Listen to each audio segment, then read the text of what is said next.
Police के द्वारा जानबूझकर व्यवधान डालने का प्रयास किया जा रहा है, जानबूझकर परेशान करने की नीयत से कि मतदान कम हो, भाजपा को लाभ। नमस्कार, प्रकाश तक पे आपका स्वागत है। हम जो है अलनपुर में हैं। यहाँ पर मुस्लिम बाहुल्य क्षेत्र है। जैसा लोगों का मानना है कि यहाँ पर जो है मुस्लिम समाज को वोट नहीं करने दिया जा रहा। क्या माहौल है, कितने पारदर्शी तरीके से चुनाव प्रक्रिया चल रही है और क्या व्यवधान आ रहा है?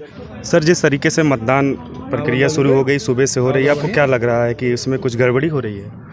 मतदान प्रक्रिया में पुलिस के द्वारा जानबूझकर व्यवधान डालने का प्रयास किया जा रहा है। मेरे 44 साल के राजनीतिक जीवन में मैंने इस तरह से गलियों में बैरिकेडिंग करते हुए चुनाव में पुलिस को कभी देखा नहीं।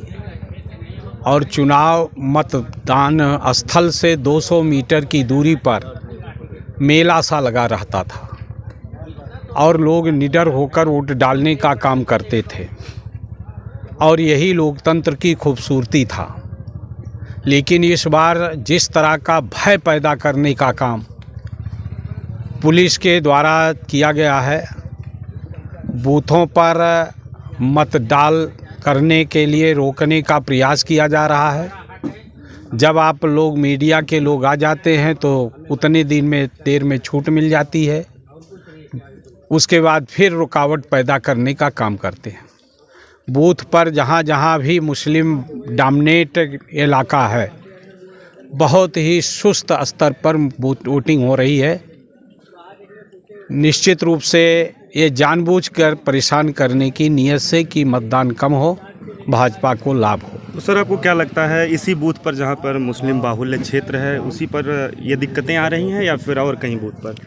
नहीं, ज़्यादातर जगह पर तो 80% केवल इन्हीं बूथों पर आ रही है। इसके अतिरिक्त भी जहां समाजवादी पार्टी के वोटर ज़्यादा हैं, उन लोगों ने सर्वे कराया और पिछले गत 2 विधानसभा चुनावों का सर्वे कराया।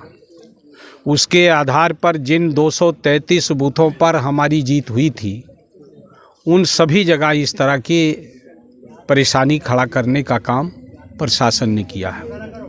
जिन जगहों पर हम लोग हारे थे, आप वहां जाएंगे तो वहां कोई बैरिकेडिंग नहीं, कोई पुलिसिंग नहीं। वहां पर अगर भाजपा के लोग, तमाम जगह शिकायत मिल रही है कि फर्जी वोटिंग करने का काम भी कर रहे हैं। तो सर, मेरा लास्ट क्वेश्चन है, ये निर्वाचन आयोग लगातार दावा भी करती है, तो ये लूप होल आपको कहाँ से दिख रहा है?